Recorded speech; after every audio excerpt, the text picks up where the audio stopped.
ये RBI bad bank क्या है? 2 लाख करोड़ का asset restructuring. Nirmala Sitaram, India के फाइनेंस मिनिस्टर ने जब बैड बैंक का अनाउंसमेंट किया था, टैब काफी इंटरेस्ट जनरेट हुआ था कि ये बैड बैंक क्या है, इसको बैड बैंक का नाम क्यों दिया जा रहा है? क्या इससे पीएसबीज के नॉन परफॉर्मिंग एसेट्स यानी एनपीए में कुछ सुधार होगा? लगभग 2 लाख करोड़ का एनपीए कैसे अचानक से फंक्शनल एसेट में चेंज हो जाएगा? क्या इसको एक कॉम्प्लेक्स फाइनेंशियल इंस्ट्रूमेंट जैसे सीडीओ कोलैटरल डेट ऑब्लिगेशंस की तरह बेचा जाएगा पब्लिक में और फिर शेयर मार्केट में भी इसको ट्रेड किया जाएगा? क्या इसका गो इंश्योरेंस होगा, और अगर ये एनपीए है तो फिर एनपीएस को इंश्योर करके किसका फायदा है? क्या गो सरकार एम्प्लॉइज के पेंशन फंड्स को इन कॉम्प्लेक्स फाइनेंशियल इंस्ट्रूमेंट्स में इन्वेस्ट कर रही है, और अगर कर रही है तो फिर कोई कुछ बोल क्यों नहीं रहा है? इन सारी बातों पे चर्चा करेंगे आज। But before starting the discussion, what you need at first is a Demat account to trade in stocks and commodities and other investment instruments. I have given a direct account opening link for you at the description section of this video. This account with Angel One, who were earlier Angel Broking, will get you onboarded with one of the leading brokerage houses of India. Angel One is a platform for the young and the experienced both.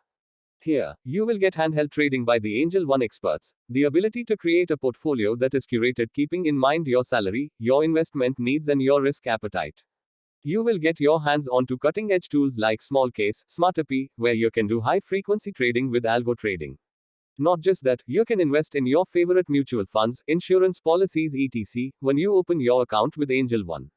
Because remember, Angel One is not just a broking company, but a complete fintech platform built for the youth with inputs from industry veterans. So don't wait, open your Angel One Demat account right away. NPS का problem. India में NPA के बारे में बहुत चर्चा हो चुका है। एनपीए है नॉन परफॉर्मिंग एसेट्स, यानी बैंक्स ने अगर किसी को लोन दिया है और वो बिजनेस या इंडिविजुअल अस लोन को रीपे नहीं कर पाया है 3 महीनों से ज्यादा, तो फिर उसको एनपीए कहा जाता है, एसेट जो रिटर्न्स नहीं दे रहा है। ऊपर के ग्राफिक्स से आपने देख लिया होगा कि इंडिया में एनपीए का सबसे बड़ा लिस्ट है पीएसबीज यानी पब्लिक सेक्टर बैंक्स का। इस चार्ट में आपको ओवरऑल एनपीए का डिस्ट्रीब्यूशन मिलेगा। Industry segment wise industry and agriculture में सबसे ज्यादा एनपीए है। बैड बैंक क्या है? यूनियन कैबिनेट ने थर्सडे को बैड बैंक के प्रपोजल को अप्रूवल दिया है, जिसमें नेशनल एसेट रिकंस्ट्रक्शन कंपनी यानी एनएआरसीएल फॉर्मेशन को मंजूरी दी गई है। गवर्नमेंट एनएआरसीएल में 30,600 करोड़ तक का गारंटी देगी। क्या है ये बैड बैंक या NARCL? NARCL PSBs and stressed bank से उनके एनपीएस को खरीदेगी, एक सर्टेन प्राइस के बदले में। इस प्राइस का 15% अपफ्रंट पेमेंट किया जाएगा, बाकी 85% गवर्नमेंट गारंटीड सिक्योरिटी रिसीट्स के जरिए पे किया जाएगा। एनपीएस को एनएआरसीएल को बेचने के लिए जो प्राइस होगा वो बैंक्स हाई डिसाइड करेगी। ए फ्लैट सवाल ये है कि क्या ये गवर्नमेंट बेलआउट का हाई एक नया नाम है? बेल-आउट वर्ड को हमने सुना था 2008 के फाइनेंशियल क्राइसिस के टाइम पर, जब अमेरिका के बड़े बड़े इन्वेस्टमेंट बैंक्स फेल हो गए थे और उनका स्टॉक वैल्यू एब्सोल्युटली जीरो हो गया था। टैब गवर्नमेंट ने उनका डेट बाय आउट किया था टैक्स पेयर्स के पैसे से, और इसको बेल आउट कहा जाता है। इस पुअरली एक्सिक्यूटेड बेल आउट का इम्पैक्ट ग्लोबल इकोनॉमी को आज तक झेलना पड़ रहा है। तो क्या इंडियन सिस्टम में बैड बैंक्स के जरिए सरकार टैक्स पेयर्स के पैसे से पीएसबीज को बेच रही है? बैड बैंक्स का फायदा एनपीएस जब बहुत ज्यादा हो जाता है तो फिर बैंक्स कंजर्वेटिव अप्रोच लीड हैं, यानी बिजनेस को लोन मिलना डिफिकल्ट होता है, यानी नए बिजनेस नहीं बन सकते, यानी देश का ग्रोथ रेट नीचे जाएगा, और ये कैस्केडिंग इफेक्ट है जिसकी वजह से बैंक्स के एनपीए और बढ़ सकते हैं, क्योंकि इकोनॉमी अगर रुक गई तो रिटर्न्स आना बैंड होगा और ज्यादा बिजनेसेस जिन्होंने लोन्स लिए हैं वो लोन रीपे नहीं कर पाएंगे और एनपीए बढ़ेगा।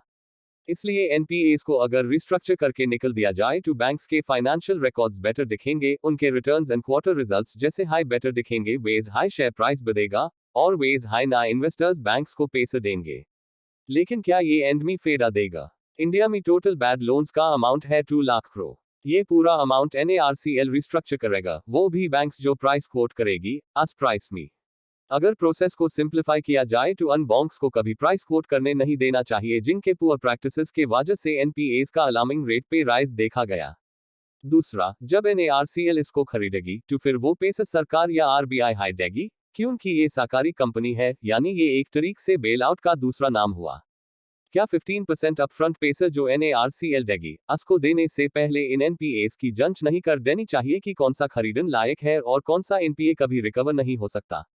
बी ने कोई रिसर्च किए टोटल 2 लाख करोड़ के एनपीए को अगर ऐसे रिस्ट्रक्चर कर लिया जाए तो सिर्फ एनपीए के ऊपर नया कपड़ा लगने जैसा होगा। इस प्रोसेस से एनपीए अचानक से रिटर्न नहीं देना शुरू करेगी। ए फ्लैट सीधा समझिए, पीएसबीज के स्टॉक्स को चैंग करने के लिए उनके बुक्स से एनपीएस को निकल दिया जाएगा। कचरे के एक बड़े डब्बे में इन सब लोन्स को नए फाइनेंशियल इंस्ट्रूमेंट के तरीक से डाल दिया जाएगा। सिर्फ यही नहीं, इसके लिए बैंक्स को पे भी किया जाएगा। मतलब जिस एनपीएस के वजह से बैंक्स लॉस खा रही है, अस एनपीए को बेचने के लिए अस को पैसे मिलेंगी। अगर इसके बाद कुछ खबर ऐसे आए कि एनएआरसीएल ने एक नया फाइनेंशियल प्रोडक्ट लॉन्च किया है जिसका कुछ फैंसी नाम है और जिसको पब्लिक स्टॉक एक्सचेंज में डेट या इक्विटी फंड की तरह खरीद सकती है, तो समझ जाइए कि 2008 के फाइनेंशियल क्राइसिस से पहले का सिचुएशन वापस रिपीट हो रहा है। इसके बाद अगर एलआईसी, जो डिसइन्वेस्टमेंट में जाएगी, वो आगे आती है या कोई भी इंश्योरेंस फर्म आगे आता है और इन नए रिपैकेज्ड एनपीएस को इंश्योर करती है, तो वो भी 2008 से पहले एआईजी कंपनी ने जैसे सीडीओस को इंश्योर किया था, वैसा बैन जाएगा। बाकी आप खुद समझदार है, आप समझ सकते हैं कि क्या पूरी दुनिया एक बहुत बड़े फाइनेंशियल क्राइसिस की तरफ धीरे धीरे आगे बढ़ रही है। क्या स्टॉक मार्केट के ट्रेंड को मेंटेन करने के लिए मैन्युफैक्चर्ड इवेंट्स का सहारा लेना चाहिए? मैथमेटिक्स के जरिए फाइनेंशियल डेट को फाइनेंशियल इन्वेस्टमेंट इंस्ट्रूमेंट को चेंज करना वैसा ही हो जाएगा कि मोबाइल फोन में 200 रुपीज डेटा भाग रोटी का इमेज डाउनलोड करके भूखा पेट सोना।